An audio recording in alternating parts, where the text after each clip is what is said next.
বিষয় নিয়ে। তবে দর্শক বলে রাখতে চাই, এটি আমাদের বিশেষ অনুষ্ঠান, ঈদ স্পেশাল। তাই ঈদের একটু আলোচনা আমরা করব সম্মানিত অতিথিদের সাথে, যারা আমার সাথে পুরো বছর জুড়ে থাকেন, যাদের সহায়তা এবং যাদের শুভকামনায় দ্য নূপুর চৌধুরী শো ২য় বছরে পদার্পণ করতে যাচ্ছে।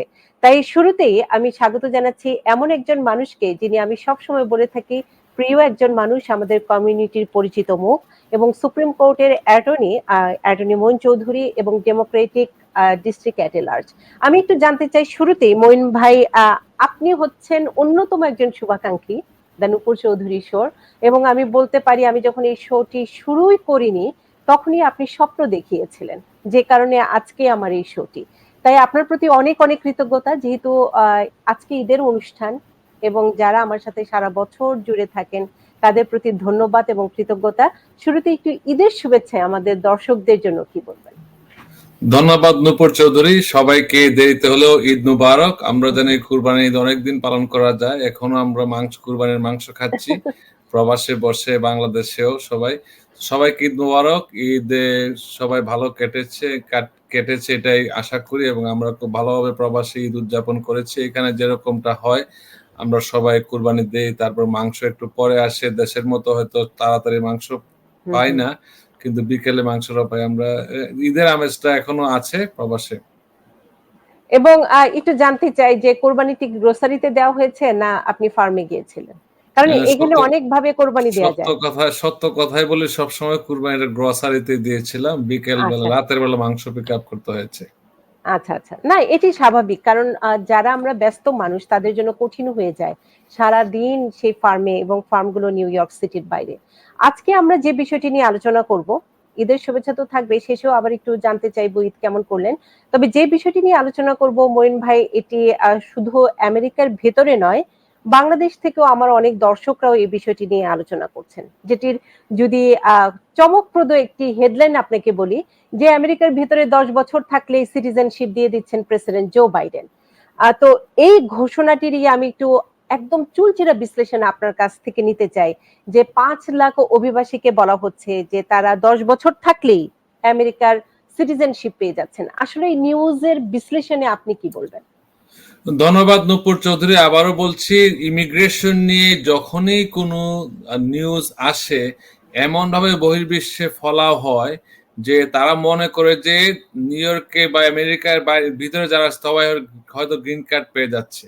10 বছরের যে কথাটা আসছে, এটা শুধুমাত্র যারা আমেরিকায় অবৈধভাবে প্রবেশ করেছে, যাদের কোনো কোর্টে কেস পেন্ডিং আছে, বা যাদের কোনো ধরনের রায় হয় নাই এইরকম, এবং যারা কোনো আমেরিকান নাগরিকের সাথে বিবাহ বন্ধনে আবদ্ধ হয়েছে এবং জুনের 17 তারিখ 2024 সালের আগে বা 24 সাল পর্যন্ত এই দেশে কন্টিনিউয়াসলি 10 বছর ছিল।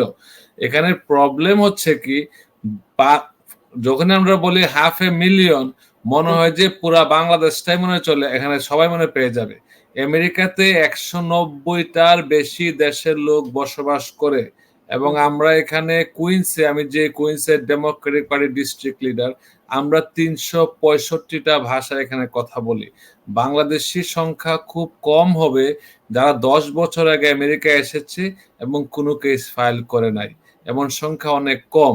যদি কেউ আমেরিকা অবৈধভাবে এসে থাকে এবং ধরেন অ্যাসাইলাম ফাইল করে থাকে, এবং তার হয়তো চূড়ান্ত সিদ্ধান্ত হয়ে গেছে, যদি গ্রিন কার্ড, যদি চূড়ান্ত সিদ্ধান্ত দুইটা হতে পারে, হয়তো তার অ্যাপ্রুভ হয়ে গেছে গ্রিন কার্ড, অথবা তারটা ডিনাই হয়ে গেছে, রিমুভাল হয়ে গেছে।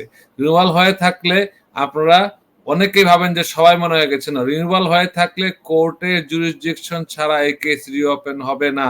তখন আপনাকে মোশন টু রিওপেন, যার সবার যে অবস্থা এটারও একই অবস্থা, মনে করবে you have to start from ground zero, যে মোশন টু রিওপেন ওইটা সেপারেট ইস্যু, এখানের সাথে এটার কোনো সম্পর্ক নাই। ওইটা আপনার সাধারণ কেস হইতে পারে, ডিপোর্টেশন প্রাপ্ত হইতে পারে, ইলিগাল হইতে পারে।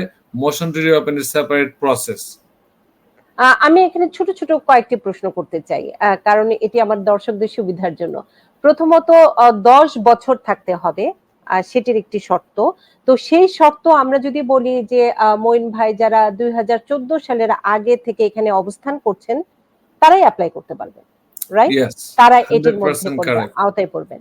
আর দ্বিতীয় যে বিষয়টি, তাদের যদি কেস চলমান থাকে তারা এটির আওতায় পড়ছেন না, রাইট? চলমান থাকলে পড়বে, কিন্তু কোন চলমান ব্যাপার আছে। আচ্ছা, সেটির তারা একটু যদি বিশ্লেষণ চাই। জি। তারা যদি কোনো অ্যাসাইলাম ফাইল করে থাকে এবং ডিপোর্ট হয়ে থাকে, তাহলে তো তাদের কেস নিষ্পত্তি হয়েই গেছে। হুম, তারা হুম, কোর্টের মাধ্যমে মোশন টু রিওপেন করে, কোর্ট যদি রিওপেন না হয়, তাদের করার কিছুই নাই।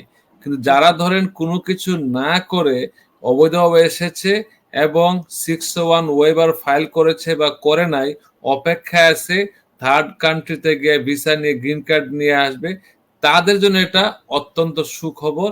কারণ তারা আর ওয়েবারের অপেক্ষা করতে হবে না, তারা এখানে বসে গ্রিন কার্ড পাবে রাইট ওয়ে। আমরা এখন গ্রিন কার্ড অ্যাপ্লাই করতে পারবো, I-485 অ্যাপ্লাই করে অ্যাপ্রুভ হয়, তার ঘরে গ্রিন কার্ড চলে আসবে। অনেকের ক্ষেত্রে আমরা যা করি ইন্টারভিউ লাগে না। আপনাদের বুঝতে হবে এটা বড় কিছুই না, কিন্তু অনেকের জন্য অনেক বড় কিছু, যারা এখানে এই প্রবলেমটা ফেস করতেছে। তাদের কথা বলছি, যারা হয়তো এখানে আমেরিকান সিটিজেন, বাচ্চার বাবা বা বাচ্চার মা, হুম, একজন হুম। হয়তো আমেরিকান সিটিজেন, আরেকজন হচ্ছে অবৈধভাবে যুক্তরাষ্ট্রে প্রবেশ করেছে। অবৈধভাবে বলতে বর্ডার দিয়ে এসেছে, যারা বর্ডারে ইন্সপেকশন হয় নাই। তাদের জন্য সুখবর, তারা অপেক্ষা করছে যে কবে তাদের কেস অ্যাপ্রুভ হবে। তারপরে এটা অ্যাপ্রুভ হওয়ার পরে তারা বাংলাদেশে বা বিভিন্ন দেশে, যে দেশে থাকে ওই দেশ থেকে ভিসা নিয়ে আসবে, গ্রিন কার্ড, ওই গ্রিন কার্ড ইন্টারভিউ হবে। এই জিনিসটা শিথিল হয়েছে যে এখানে এখন আর তারা বহির্বিশ্বের অন্য কোনো দেশে যেতে হবে না, আমেরিকা তারা গ্রিন কার্ড পাবে। এটা আমি আরো বলছি অত্যন্ত গুরুত্বপূর্ণ এবং অত্যন্ত খুব খুব সুখবর তাদের জন্য যারা এই ক্যাটাগরিতে পড়ে। কিন্তু বাংলাদেশিদের ক্ষেত্রে অধিকাংশ লোক আমরা জানি, হুম, হুম, হুম। Based on my experience being a practising attorney, যে অনেকেই 10 বছর অনেকে বসে নাই। যারাই আছে তারাই সোশ্যাল সিকিউরিটির জন্য কোনো না কোনো বিষয়ে ফাইল করে রেখেছে। যদি হুম, কারো হুম। চূড়ান্ত সিদ্ধান্ত না হয়ে থাকে, সেই সুযোগটা নিতে পারে এখন। আমি যদি বিয়ে এক্ষেত্রে করা যদি থাকে। মঈন ভাই আরেকটি, মানে আমি ধাপে, ধাপে প্রশ্নগুলো শর্তগুলো একটু আপনার কাছ থেকে বিশ্লেষণ চাই, আইনি বিশ্লেষণ। সেটি হচ্ছে এখানকার সিটিজেনকে বিয়ে করতে হবে তাকে। এরকম একটি ইয়েস, শর্ত আছে। ইয়েস। সেটিও আমি একটু আপনার কাছ থেকে জেনে নিতে চাই। অনেকে হয়তো আছেন কিন্তু তার স্পাউস ও সিটিজেন না। তারাও যে পড়বেন না, সেটি আপনার কাছ থেকেই আমি একটু দর্শকদের জানাতে চাই। যদি কোনো ব্যক্তি, হুম, হুম। মহিলা বা পুরুষ, এখানে সিটিজেন ছাড়া গ্রিন কার্ডকে বিয়ে করে, তাহলে এই আইনের আওতায় তারা পড়বেন না। It has to B United states citizen. Hmm, hmm. Citizen ছাড়া কারোর জন্য এটা প্রযোজ্য না। সিটিজেনের স্পাউস হতে হবে এবং বিয়েটা হতে হবে জুন 17, 2024 আগে। যদি এর পরে যদি বিয়ে হয়, এখন যদি এই আইন হওয়ার এই প্রক্লেমেশন হওয়ার পরে কেউ যদি মনে করে আমি বিয়ে করেছি, এখন এখন করা যাবে না। স্পেসিফিক্যালি বলতেছি, এর 2024 জুন 17 পরে যদি কেউ বিয়ে করে এই আইনে আওতা আসতে চান, আসতে পারবেন না। এটা লিমিটেড করে দেওয়া হয়েছে। আ সেটির মানে আ বলতে চাচ্ছেন যে এই ১৭ তারিখের আগে তার বিবাহের আরেকটি বিষয় আছে এক্ষেত্রে।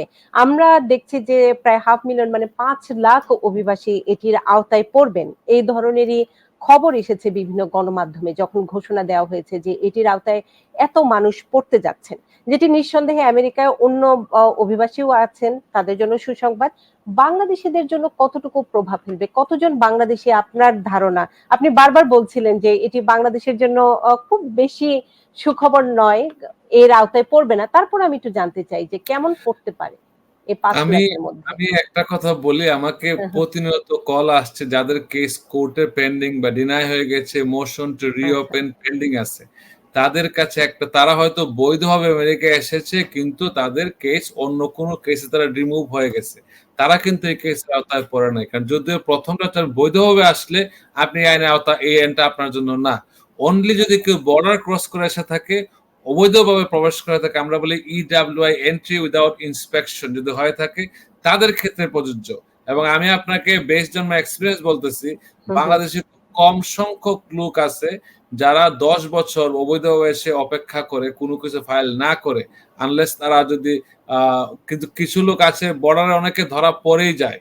যারাই বর্ডার দিয়ে আসে ধরা পড়েই আসে, এবং ধরা না পড়ে আসার সংখ্যাটা খুবই কম।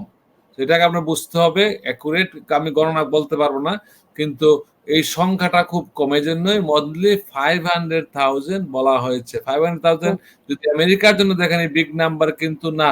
আমেরিকার জন্য বিগ নাম্বার না, কারণ আমরা দেশে প্রতিনিয়তই 5,000 10,000 লোক করে ঢুকতেছে আমেরিকাতে। Is nothing.